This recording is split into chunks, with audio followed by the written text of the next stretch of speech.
Hello friends, good morning. आप सभी का मेरे इस यूट्यूब चैनल पर स्वागत है। आज का टॉपिक है हमारा जीआई टैग पर। तो आज हम विस्तार से पढ़ेंगे कि जीआई टैग किन वस्तुओं पर दिया जाता है और जीआई टैग होता क्या है। फ्रेंड्स, आप इस वीडियो को पूरा देखिएगा क्योंकि जीआई टैग से संबंधित पीटी में हर साल क्वेश्चन पूछे जाते हैं। स्टेटमेंट के संबंधित ये क्वेश्चन बनते हैं, तो आप ध्यान से एक एक लाइन को पढ़िएगा। चलिए हम इस टॉपिक की शुरुआत करते हैं। इस जीआई टैग चर्चा में क्यों है? तो मणिपुर के काले चावल, गोरखपुर के टेराकोटा, तमिलनाडु की कोविलपट्टी कड़लाई मिठाई तथा कश्मीरी केसर को भौगोलिक संकेत दिया गया है।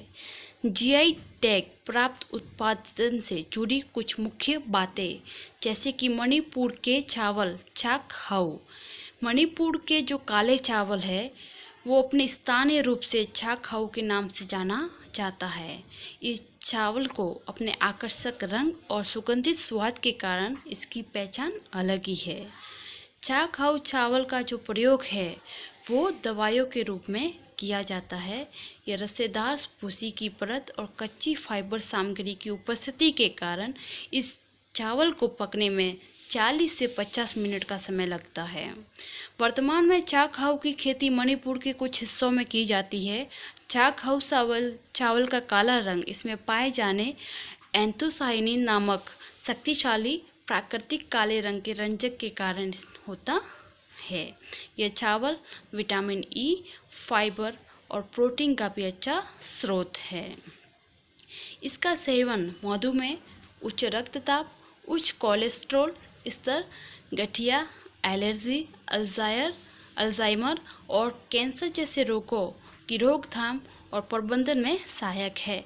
तो फ्रेंड्स, आपको यही से क्वेश्चन पूछ दिया जाएगा। पहला तो ये स्टेटमेंट बन सकता है कि चाक हाउ चावल किस राज्य का है।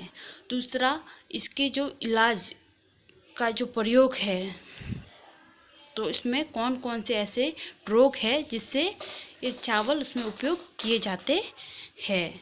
ठीक है, तो आप ध्यान से पढ़िएगा ताकि आपको स्टेटमेंट सॉल्व करने में आसानी रहे। आगे बढ़ते हैं। गोरखपुर टेराकोटा।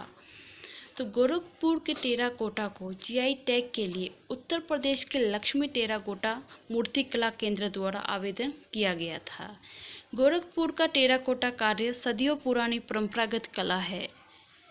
टेराकोटा बनाने वाले स्थानीय कारीगरों द्वारा विभिन्न जानवरों जैसे कि घोड़े, हाथी, ऊंट, बकरी, बैल आदि की हाथों से सजाई हुई मिट्टी की कलाकृति बनाई जाती है। इन कलाकृतियों का पूरा काम हाथों से किया जाता है और इनकी रंगाई के लिए प्राकृतिक रंगों का प्रयोग किया जाता है। ये रंग लंबे समय तक बने रहते हैं और स्थानीय कारीगरों द्वारा यह लगभग 1000 से भी ज़्यादा तरह की टेराकोटा कलाकृतियाँ बनाई जाती है। अब आगे देखते हैं कोविलपट्टी कड़लाई मिठाई।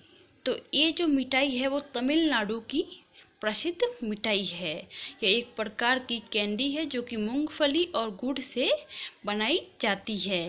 कैंडी तमिलनाडु राज्य के कोविलपट्टी और आसपास के नगरों में बनाई जाती है। अब देखते हैं कश्मीरी केसर। तो कश्मीरी जो केसर है इसकी खेती कश्मीर के करेवा उच्च भूमि में की जाती है और जो केसर का उपयोग मसाले के रूप में किया जाता है। कश्मीर में केसर की खेती कहाँ की जाती है? तो ये पुलवामा, बड़गांव, किश्तवाड़ और श्रीनगर में की जाती है। केसर के जीआई टैग के लिए आवेदन शेर-ए-कश्मीर कृषि विज्ञान विश्वविद्यालय तथा सेफायर रिसर्च स्टेशन डूसू द्वारा किया गया। कश्मीर केसर एक कीमती उत्पाद है जिसका उपयोग कॉस्मेटिक और औषधि के रूप में किया जाता है। कश्मीर में 3 प्रकार की केसर की खेती की जाती है, जैसे कि लच्चा केसर, मोंगरा केसर और गुच्ची केसर। तो आपको यहाँ से भी क्वेश्चन बन सकता है कि जो कश्मीर में कितने प्रकार की खेती की जाती है और जो जीआई टैग आवेदन है वो किसके द्वारा? शेर-ए-कश्मीर कृषि विज्ञान विश्वविद्यालय सेफायर रिसर्च स्टेशन द्वारा किया गया है। ठीक है। और इसका उपयोग कहाँ किया जाता है, तो कॉस्मेटिक और औषधि के रूप में किया जाता है। तो आप एक एक लाइन को ध्यान से पढ़ेंगे तो आपको स्टेटमेंट सॉल्व करने में आसानी रहेगी। आगे देखते हैं अन्य तथ्य। अन्य तथ्य में जीआई टैग उस वस्तु अथवा उत्पाद को दिया जाता है जो किसी विशिष्ट क्षेत्र का प्रतिनिधित्व करता हो अथवा किसी विशिष्ट स्थान पर ही पाया जाता हो अथवा जो उसका मूल स्थान हो।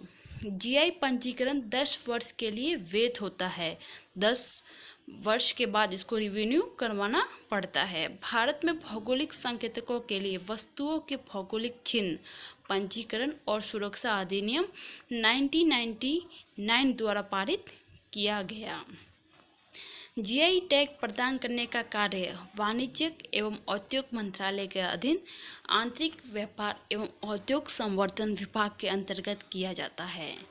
विभाग के महानियंत्रक पेटेंट, डिज़ाइन तथा ट्रेडमार्क और भौगोलिक संकेतों के पंजीयक है। भौगोलिक संकेतक रजिस्ट्री का जो इसका मुख्यालय है वो चेन्नई में है। तो देखो यहाँ से भी कितने स्टेटमेंट बनते हैं। सबसे पहला ये बनता है कि जो जीआई टैग है वो कितने वर्ष के लिए वैध होता है, तो 10 वर्ष के लिए। किस अधिनियम के द्वारा इसको पारित किया गया था, 1999 द्वारा। दूसरा, ये किस मंत्रालय के अधीन आता है, तो ये वाणिज्यिक एवं उद्योग मंत्रालय के अधीन आता है और इसका जो मुख्यालय होगा वो चेन्नई में होगा। तो दोस्तों आज ये था हमारा जीआई टैग से संबंधित टॉपिक। तो आज आप इनको ध्यान से इस टॉपिक को पढ़िएगा। ये सामान्य एग्ज़ाम हो या यूपीएससी हो, हर एग्ज़ाम में क्वेश्चन बनता है। ठीक है।